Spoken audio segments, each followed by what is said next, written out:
Hello everyone. A very warm good evening to one and all present there. I greet you in the matchless name of our Lord and Savior Jesus Christ.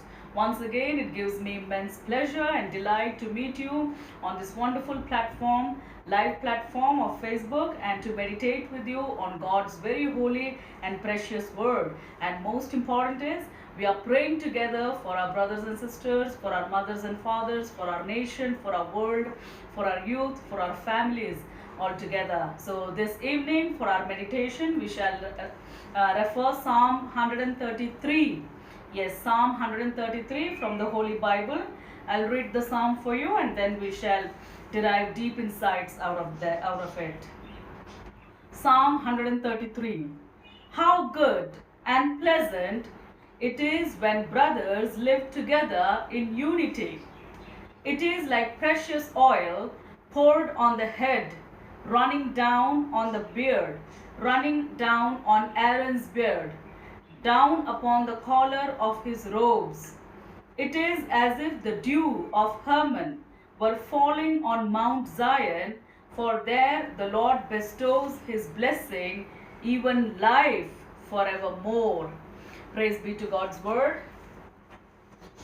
So Psalm 133. See, it is a psalm about unity. It is a psalm about brotherhood. It is a psalm that talks about fraternity of God's chosen people, of God's holy people. So as God's very precious flock, we are invited to live in unity, to live in peace, to live in mutual cooperation and peaceful coexistence. You see, there should not be any discord, there should not be any differences, any walls between us. You see, the very first word says, how good and pleasant it is when brothers live together in unity. So this psalm calls for the unity of all the brotherhood, unity in all terms, unity in terms of marriage, unity in terms of families, unity in terms of extended families, unity in terms of workplace, unity in terms of job requirements, unity in terms of business enterprises, whatever it is, in communities, in nations,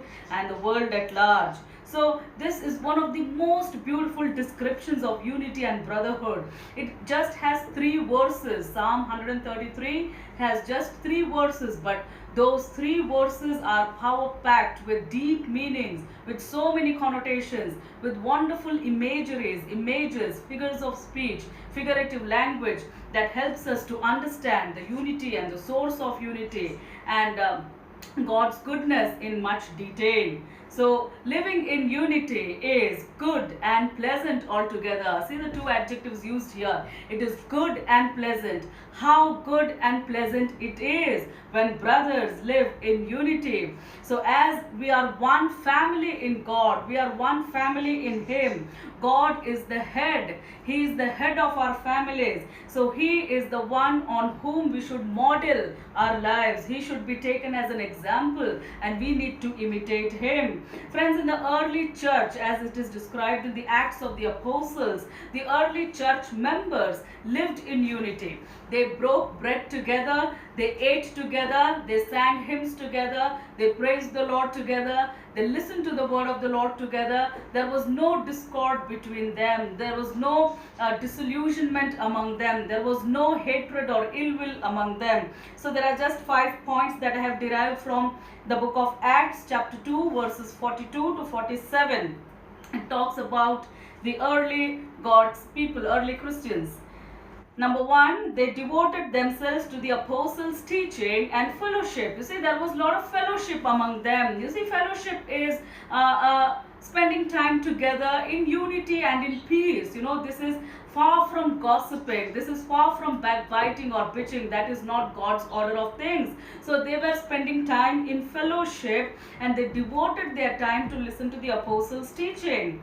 All the believers were together and had everything in common. Now you see, they had everything in common. Where God's people are, there should not be any disagreement. There should not be any scope for discord. Anything that spoils their unity should be done away with. No such seeds need to be sown in those places. So there was no disagreement, no discord. There was perfect peace and unity. All the believers were together and had everything in common.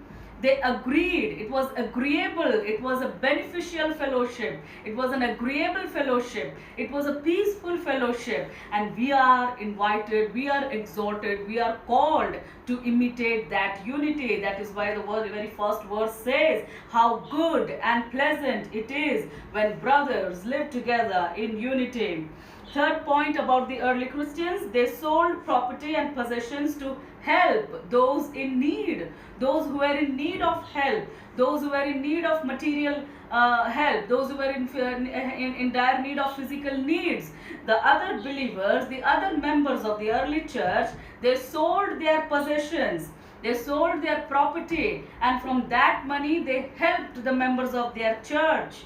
Now, this is a wonderful example of selfless service. This is a wonderful example of devotion, dedication, commitment, and see how they contribute to the betterment, to the development, to the enhancement of their fellow members. They had glad and sincere hearts, and they praised God always. So you see, it is good and pleasant when God's people, when His chosen people live together in unity. Good, the word good has the following connotations: excellent, agreeable, beneficial. The word pleasant has the following meanings: beautiful, sweet, lovely. So it's a sweet fellowship, it's a lovely fellowship, it's an excellent, agreeable, and a beneficial fellowship that God's people have together when they are united. See, the word good and pleasant here go hand in hand. The words good and pleasant are congruous to one another. Now, many times what is good for us may not be pleasant for us. On the contrary, what is pleasant for us may not be good for us. See, the Bible says that. For example, discipline. In Hebrews chapter 12 verse 11 we read, "No discipline seems pleasant at the time, but painful. Later on, it produces a harvest of righteousness." See, discipline as such, if you take the word discipline, for example, it is not good, but it is pleasant. It produces a harvest of righteousness. But when the time when discipline is being exercised, at that time it is not pleasant, but it is painful. So what is good may not be pleasant. What is pleasant may not be good. The Bible again gives an example in Proverbs chapter 25 verse 16. Too much of honey and you will vomit. See, honey itself is pleasant, but too much of it is not good for us. If you find honey, eat just enough. Eat what is adequate for you. Don't overstuff yourself. Eat just enough, and too much of it you will vomit. But here see, brothers living in unity, God's people, we are all His handworks, we are all His people. If we live in unity, that is both good and pleasant. How lovely it is. So always strive for that unity. I will always strive for that, for being good and pleasant and agreeable and beneficial and lovely and sweet and beautiful and excellent in your relationship with your people, in your fellowship with your fellow men. So that is what God's desire is. So Psalm 133, it's a landmark psalm which explains about unity. See, living together in unity is both pleasant and good. So as God's family, we are brothers and sisters in Christ. We have been adopted into Christ's family. And divisions in the family, divisions in the church, divisions in fellowship, it is not of God. It is of course from the devil. It is from Satan. And divisions of God, unity we need to beware of. That is what God says. You see, we need not spread the seeds of discord. We need not spread seeds of despair or disillusionment. We should not spread hatred. We should not spread ill will. We should not spread all the negative things. But we need to strive for excellence. We need to strive for benefits, for agreement, for sweetness, loveliness in our relationship. So that is what makes our relationship good and pleasant. How good and pleasant it is when God's children live in unity. See, in the Bible there are 3 examples which I have derived, which talk about the a rupture of unity. You see, Cain killed his brother Abel. You see, Cain killed Abel, and there was no unity at that. See, brothers did not live in unity. There was hatred, there was dissension, there was malice and slander. Brother killing brother. This is not of God. Joseph's brother sold him into slavery. See, Joseph's brother were not of a common intention towards him. They were jealous, they were envious of him, so they sold him into slavery. Now, this is not of God, this is not a godly example. And even Jesus Christ's own disciples got into arguments many times. But the Bible very clearly says it is good and pleasant when God's people, when brothers live together in unity. So that unity should not be broken. That unity should be maintained. That unity should be continued. Come what may. Don't allow the seeds of hatred to be sown in your relationship, to be sown in your family, in your marriage. Rather strive for unity, because that is both good and pleasant, that is agreeable, acceptable, beneficial, it's lovely, it's sweet, and it is common. So all the believers, you can take the example of the early Christians as described in the Acts of the Apostles chapter 2. They had everything in common. They shared everything together. When one of their church members, when one of their congregation members was in lack of physical need, was in lack of money, the others, they sold their possessions. You see, how many of us are doing that today? You see, so this is the example which we need to follow, and this is the example that Christ tells us to follow. Christ exhorts us to follow. So let us always strive for unity. You see, only the Holy Spirit, only God's Spirit will help you to advance for that unity. You see, to enhance unity in your relationship. It is both good and pleasant. And Bible says in Romans chapter 12 verse 18, Apostle Paul says, as much as you can, as much as it is possible, maintain peace, live in peace with everyone, be peaceful with everyone, be agreeable with everyone. If there is any sense of disagreement, you have to show it to the Lord, you have to tell him, but not to create a rupture, not to create a damage, not to create a break in that relationship. So that is what we need to strive for. Let us all look to the Lord in prayer.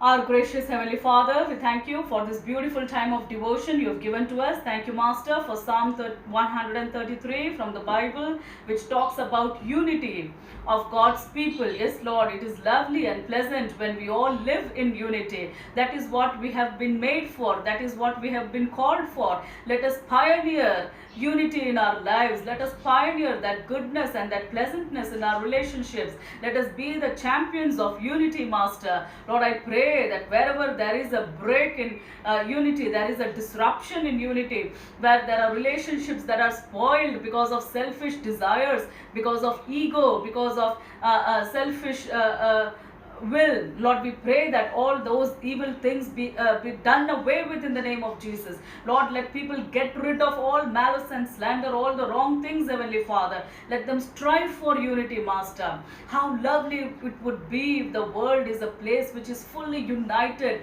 where your people are united, Master, for a good cause.